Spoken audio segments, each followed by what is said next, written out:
নমস্কার সবাইকে। প্রথমেই জানাই সবাইকে শুভ দীপাবলির অনেক অনেক শুভেচ্ছা।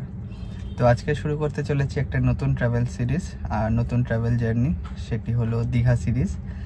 আর দিওয়ালির এই দুদিন ছুটি পেয়ে আমরা কিন্তু চলে এসেছি আজকে দীঘা। কলকাতার থেকে 200 কিলোমিটার ড্রাইভ করে অলরেডি পৌঁছে গেছি দীঘা। মোটামুটি 4 ঘন্টা মতো সময় লেগেছে। আর এই পর্বে কিন্তু আমি দেখাবো যে দীঘার কী কী আশেপাশে সাইট সিন আছে বা কী কী ট্যুরিস্ট প্লেসেস আছে যেগুলো আপনারা এক্সপ্লোর করে দেখতে পারবেন। আর এটি কিন্তু আমাদের চ্যানেলের প্রথম ট্রাভেল সিরিজ, আর আশা করি সবার ভালো লাগবে। তো চলুন দেরি না করে শুরু করা যাক এই ট্রাভেল সিরিজটি। তখন ঘড়িতে বাজে সকাল 6টা। আমরা কিন্তু বেরিয়ে পড়েছিলাম আমাদের বাড়ির থেকে দীঘার উদ্দেশ্যে।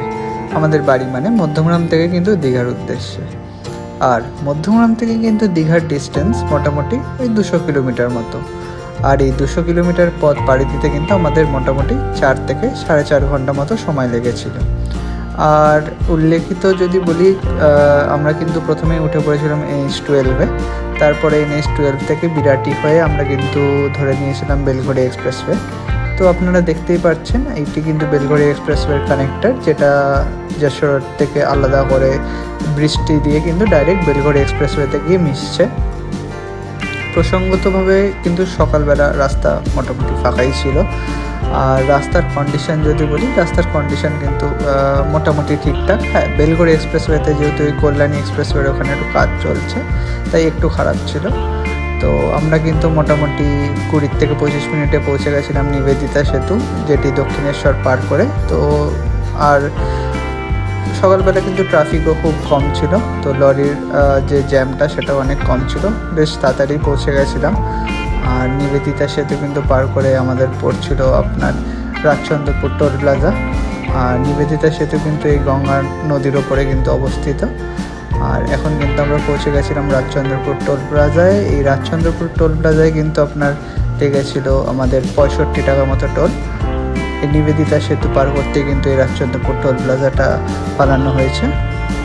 আর এটি কিন্তু খুব সিমলেসলি আমাদের এই বালি হল্ট বা বালির যে সেকশনটা, ওই সেকশনটা কিন্তু খুব সুন্দরভাবে বাইপাস করে পার করে দেয়।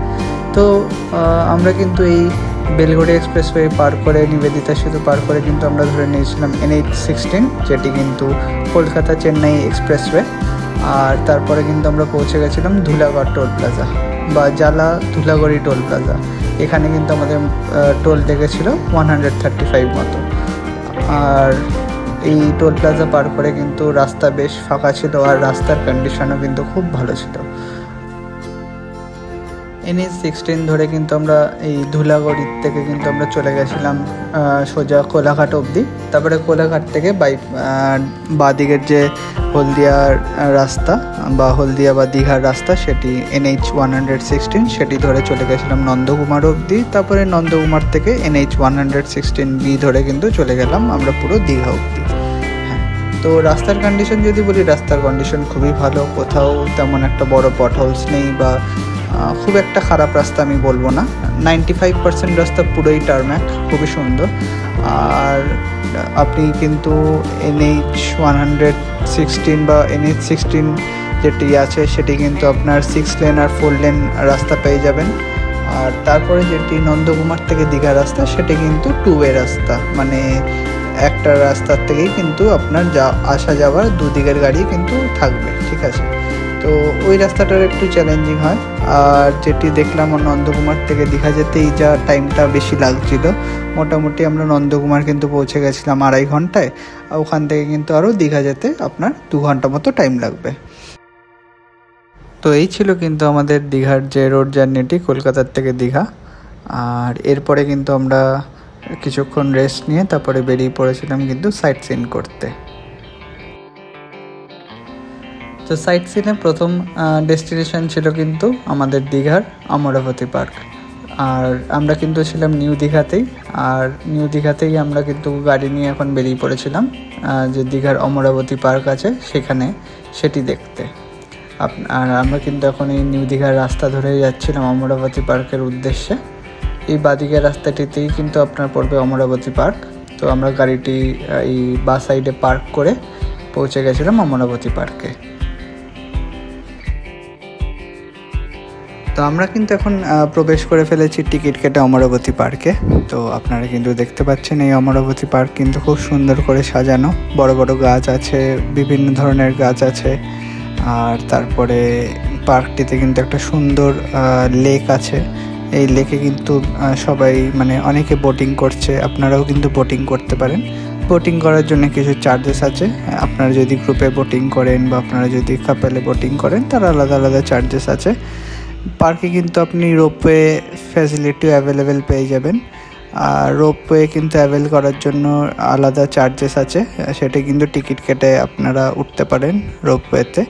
আর রোপওয়েতে কিন্তু একটা এরিয়াল ভিউ পেয়ে যাবেন। এখানে কিন্তু পার্কে বোটগুলো পার্ক করা রয়েছে, মানে বোটগুলো কিন্তু রাখা রয়েছে। এখানে বোটগুলোকে কিন্তু আপনারা ভাড়া নিয়ে আপনারা রাইড করতে পারেন। এটি কিন্তু পার্কটার পিছন দিকটা একটা সুন্দর ব্রিজ আছে মাঝখানে যে আইল্যান্ডটায়, সেটা যাওয়ার জন্য। আর বেশ সুন্দর এই একটা গ্যাঞ্জাম দীঘার যে সিটিটা আছে বা টাউনটা আছে তার মধ্যে কিন্তু একটা খুব সুন্দর প্ল্যান করে একটা পার্ক বানানো আছে, যেটি কিন্তু আপনারা ইজিলি ঘুরে দেখতে পারেন।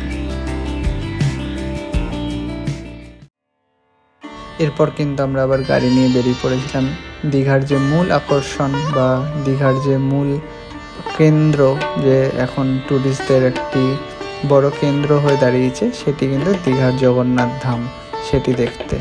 তো এখন কিন্তু আমরা প্রবেশ করছি এই দীঘার জগন্নাথ ধামে।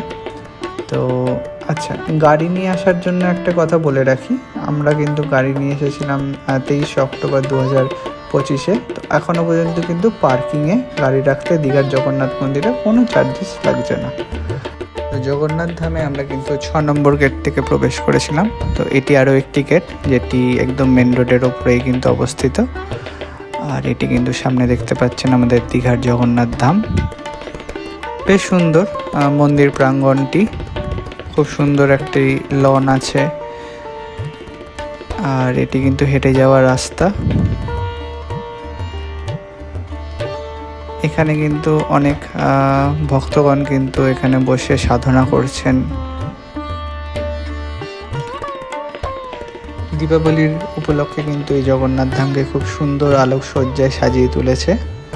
আর এদিকে কিন্তু রাখা রয়েছে আমাদের জগন্নাথ ধামের রথগুলো। এই রথে করেই কিন্তু জগন্নাথ দেব, সুভদ্রা, বলরাম কিন্তু যায় এই জগন্নাথ মন্দির থেকে মাসির বাড়ির উদ্দেশ্যে। আপনারা দেখতে পাচ্ছেন এখন এই দীঘার জগন্নাথ মন্দির।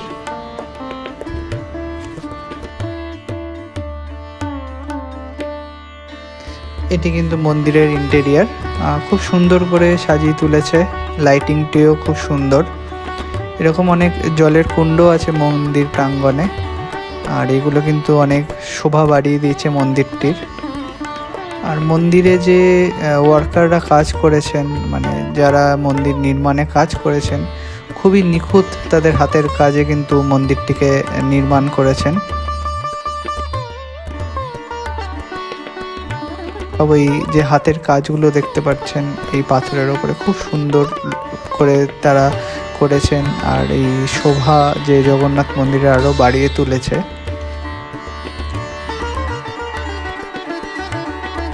মেন মন্দিরের উদ্দেশ্যে যাচ্ছিলাম আর এই হাতের কাজগুলো দেখে দাঁড়িয়ে পড়েছিলাম। খুব সুন্দর লাগছিল এগুলো দেখতে, তাই আরও মন দিয়ে আরও ভালো করে দেখলাম এই হাতের কাজগুলোকে।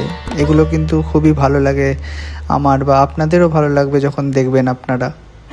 আর এই পথে কিন্তু আপনারা যাবেন মেন মন্দিরের উদ্দেশ্যে।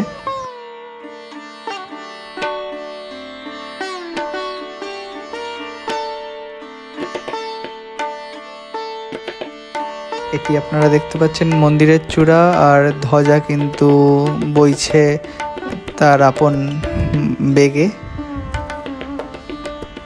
আর সন্ধেবেলা কিন্তু সত্যি খুব সুন্দর লাগে এই জগন্নাথ মন্দিরকে দেখতে। তবে এই জগন্নাথ মন্দিরের সাথে অনেকেই তুলনা করেন পুরীর মন্দিরের, কিন্তু আমি যদি বলি বা আমার পার্সোনাল ওপিনিয়নে যদি বলেন, পুরীর মন্দিরের কিন্তু একটি আলাদা মাহাত্ম্য আছে। আর পুরীর মন্দির কিন্তু আমাদের হিস্ট্রিতে আছে, তাই পুরীর মন্দিরের সাথে এই মন্দিরের তুলনা না করাটাই ভালো। আর এই মন্দির কিন্তু একটি আলাদা মান পায়। আর পুরীর মন্দিরের কিন্তু একটি আলাদা আছে, মানে তার মান আছে, তার ভ্যালু আছে। তো আমি বলবো পুরীর মন্দিরের জায়গায়, আর দীঘার জগন্নাথ মন্দির কিন্তু দীঘার জগন্নাথ মন্দিরের জায়গায়। এটি নতুন নির্মাণ করা হয়েছে, তো আস্তে আস্তে আরও জনপ্রিয়তা বাড়বে এই মন্দিরের, এটি আশা করা যায়। আর ভিড় কিন্তু ভালোই ছিল। আর এইগুলো কিন্তু সূক্ষ্ম হাতের কাজ, যেগুলো আমি আরও ভালো করে ফুটিয়ে তোলার চেষ্টা করেছি। তো আপনারা দেখতেই পাচ্ছেন, আশা করি আপনাদের ভালো লাগছে। তো আপনারা দেখতে থাকুন এই জগন্নাথ মন্দিরটিকে।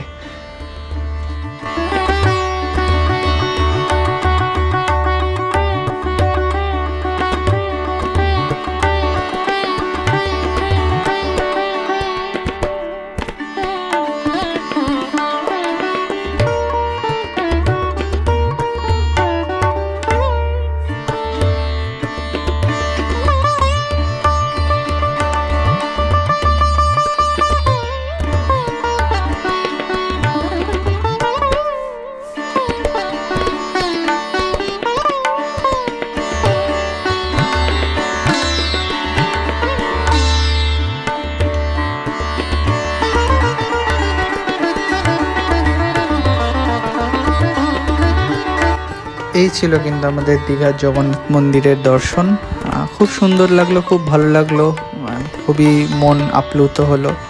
তারপরে কিন্তু আমরা পৌঁছে গেছিলাম দীঘার জগন্নাথ মন্দির থেকে ওল্ড দীঘার সি বিচে, যেখানে কিন্তু আমরা কিছুক্ষণ বসে সময় কাটালাম। দেখলাম যে ঢেউগুলো আছড়ে পড়ছে, বোল্ডারে বাড়ি খাচ্ছে। আর ওল্ড দীঘার সি বিচে কিন্তু বেশ ভিড় ছিল। আর যেহেতু ছুটির মরশুম, তাই ট্যুরিস্টের ভিড়টা আশা করা যায় যে ভালোই থাকবে। তো এই ছিল কিন্তু আমাদের প্রথম দিনের যে সাইট সিন। তারপরে কিন্তু আমরা পৌঁছে গেছিলাম হোটেলের উদ্দেশ্যে, আর গাড়ি নিয়ে কিন্তু পৌঁছে গেলাম হোটেলে। আর সেদিনটা কিন্তু রেস্ট নিলাম। তো পরের দিনের সাইট সিনে আমরা কিন্তু দীঘার মেরিন ড্রাইভ রোড ধরে পৌঁছে গেছিলাম দীঘার মোহনায়। এখানেই কিন্তু চম্পা নদী সমুদ্রে গিয়ে মিশছে। আর এখন যেহেতু জোয়ার চলছে, তাই পুরো জায়গাটি প্লাবিত হয়ে গেছে। বিভিন্ন মাছের ট্রলার এসে দাঁড়াচ্ছে এই মোহনার যে ফিশ মার্কেট আছে, মাছের বাজার আছে, সেখানে দূরে দেখা যাচ্ছে মোহনার যে মাছের বাজার আছে। আর এটাই কিন্তু মোহনার অঞ্চল। আর তারপরে কিন্তু আমরা পৌঁছে গেছিলাম যে নয়াকালী মন্দির আছে। আর এই মন্দির কিন্তু খুব জাগ্রত, দীঘার পাশেই একদম। আর মন্দির চত্বরটিও কিন্তু খুব সুন্দর।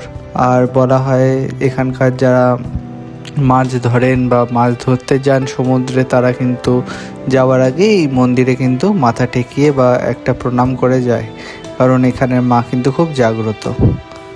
তো আপনারা দেখছেন এই দীঘার নয়াকালী মন্দির।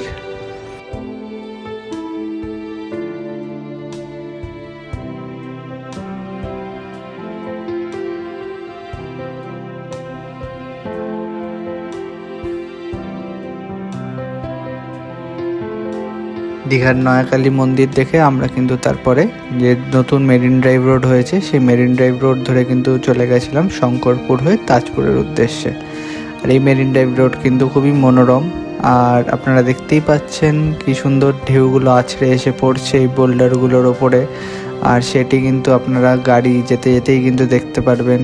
এই দৃশ্য কিন্তু খুবই সিনিক আর খুবই সুন্দর বলা যেতে পারে। আমাদের ইন্ডিয়ার আদার স্টেটসে যেমন আছে, ঠিক সেরকমই একটা রাস্তা তৈরি হয়েছে আমাদের ওয়েস্ট বেঙ্গলের দীঘাতেও।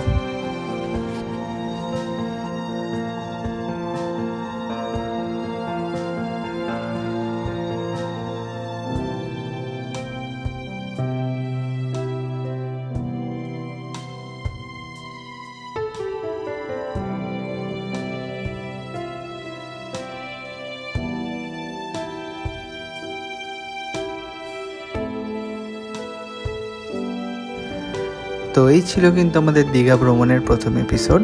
আর এই এপিসোডে কিন্তু আমরা ঘুরে দেখলাম যে দীঘার আশেপাশে কী কী টুরিস্ট প্লেসেস আছে, সঙ্গে শঙ্করপুর আর তাজপুরের যে নতুন মেরিন ড্রাইভ রোড, আর যে নতুন ইনাগুরেট হওয়া জগন্নাথ ধাম দীঘার। পরের এপিসোডে কিন্তু আমরা আবার ফিরে আসবো একটা নতুন রোড ট্রিপ নিয়ে এই দীঘা ভ্রমণেরই। তো ততদিন সুস্থ থাকবেন, ভালো থাকবেন, আর সবাইকে ধন্যবাদ।